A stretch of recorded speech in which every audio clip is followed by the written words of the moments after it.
Welcome to Lightning Q&A. Let's dive in. I would love to quit my job and also focus on the business full time while still making 3 to 4K a month with freelance work on the side. So I guess tools or strategies for tolerating a full-time gig that's not what I want to be doing, and or for creating additional revenue streams that will help us monetize sooner. Let me just say, I haven't even finished reading this yet and I feel you. We'd like to start doing corporate events, but haven't had time or resources to set it up yet. Also, because of our background in production, we think there's an opportunity to become the go-to, say, video creators for up-and-coming CPGs. Support identifying and prioritizing additional revenue streams would be really helpful. This is such a great question. I'm so excited for it because I feel like oftentimes we get stuck in our heads with the way we've seen other people make money. And so we have these thoughts in our head, these limiting beliefs about what kind of revenue streams we can set up during what phases of our business. So I want to mention that both of these situations, starting corporate events and, being a video creation service, I think these are both really awesome, flexible, easily scalable kind of income models that you can generate. And by scalable, I mean over time, because we always start on the one-on-one level, figure out what works best, and then we turn it into something scalable. But I'm going to start here. So, priorities in order to leave the day job. I would start by creating a website or landing page for your one-on-one work and for those corporate bookings. So not only does that landing page have the information on, what kind of work you are willing and able to provide, but also the ability to book either a meeting with you or instantly just pay for a session. The next thing you want to do is you want to ensure that your LinkedIn pages are completely up to date. I love LinkedIn. I am such a big fan of this when it comes to selling business to business specifically. So when it comes to selling direct to consumer, LinkedIn isn't going to do you any good. But when it comes to actually connecting with people, hey, CPG brands, let me help you out. Oh, corporate planners, corporate HR departments, managers, that's the best place to talk to people. So make sure that that's completely up to date. And by the way, that is free. There's a free thing you can do. So even if you are using the free version of LinkedIn, you can get a lot of stuff done. I personally use the free version of LinkedIn, and I have made lots of money off of LinkedIn, and I'm having a great time over there, and you can too. And I want to mention that at the beginning of this year, I had a LinkedIn, but I didn't have it set up for years. And I started at 0 connections. I don't even have thousands of connections, and I've still found a way. So you can too, so long as your messaging is very clear with your offer, which is why I put number 1, start by building a landing page and saying what it is that you can provide, because that activity in and of itself makes you feel like you're more open for business, but it also has you practicing. Once you have your LinkedIn page set up, now you're posting. Now you're letting people know about your offer. Hey, hi, I'm Joe. I'm here to do this.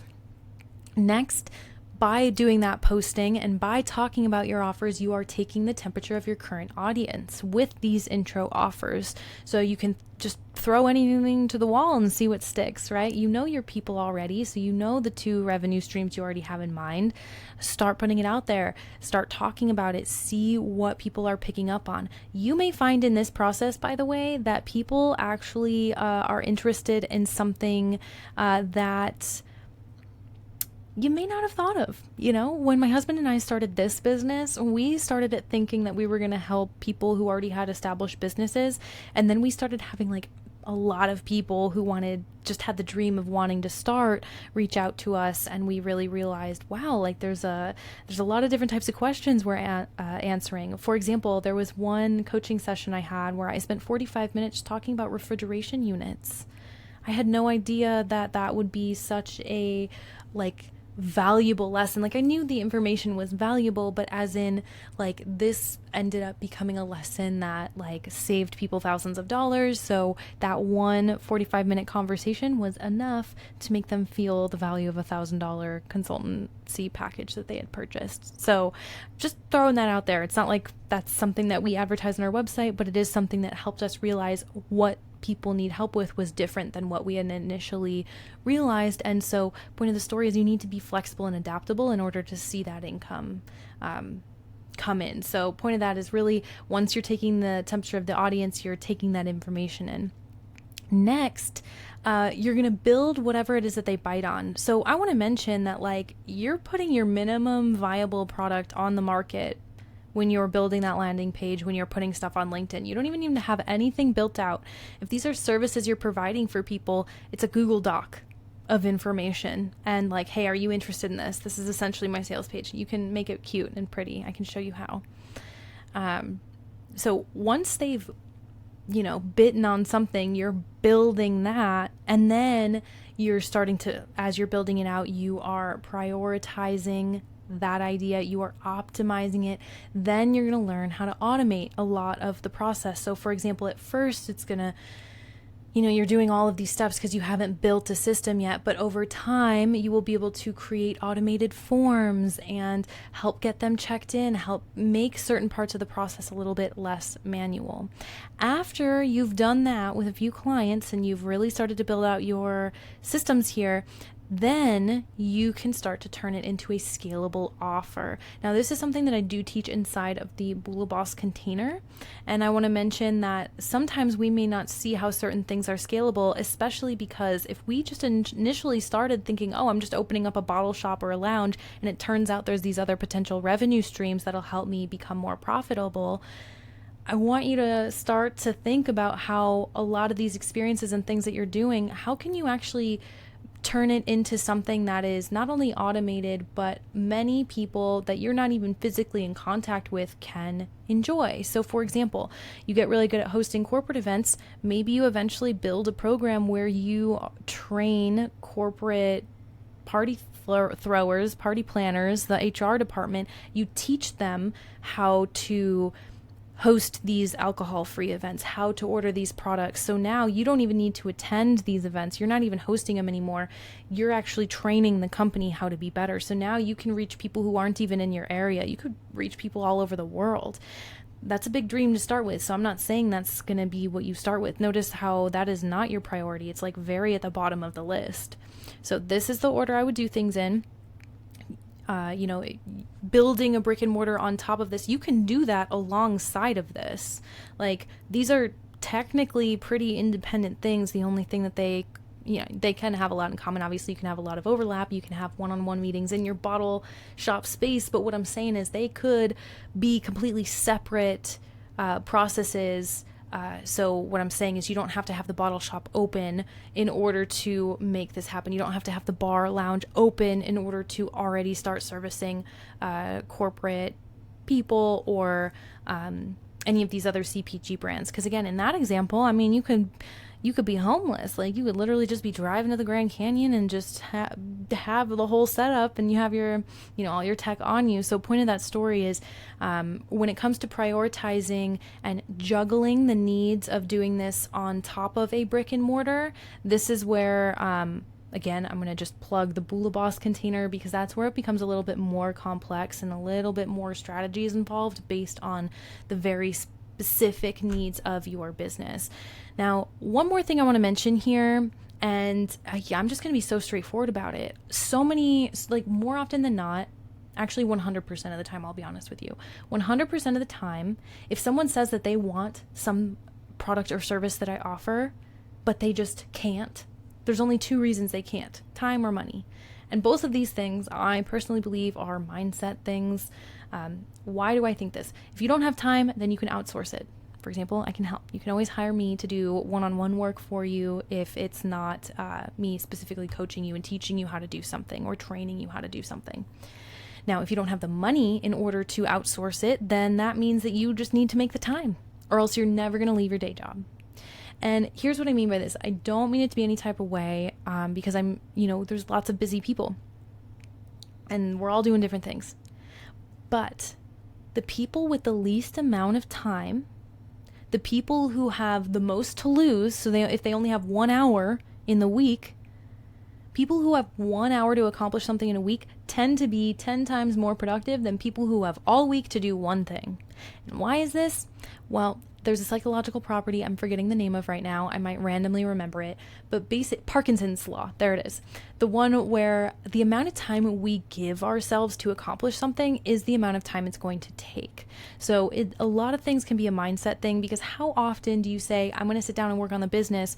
You really feel like you're working on the business, but really you're scrolling on Instagram, and you say you're doing research, but is that research? It never is research. It's never research. It's only research when you're inside the container, right? When you're inside of, so for example, if you're watching a bunch of free coaching videos on the internet, yes, it's helpful, but only if you're staying very hyper focused and you're on that creator's page. So for example, if you're on Mocktails with Marina, you're not going to get distracted by other things. You are going to be able to go down a rabbit hole. Whereas if you're just on your feed scrolling, like, that's just a time waster, because random things are going to come up. You're going to forget what you're doing. A half hour goes by and all of a sudden you don't have time. You're stressed out. You're too stressed out to get anything done. So now you're extra not prioritizing what you need to prioritize. So all of this being said, I know it can be difficult, but it is just a matter of making a list and then being very specific about the times that you actually sit down and get things done. I want to remind you that, again, LinkedIn is free. You can get it set up in an hour. Literally go take a look at my LinkedIn page. You can just, I wouldn't, obviously don't copy and paste who I am, because that wouldn't even make sense. But what I'm saying is the format, right? You just take a look at it. There's a template. I ask the questions in my little bio and I fill it out based on our business.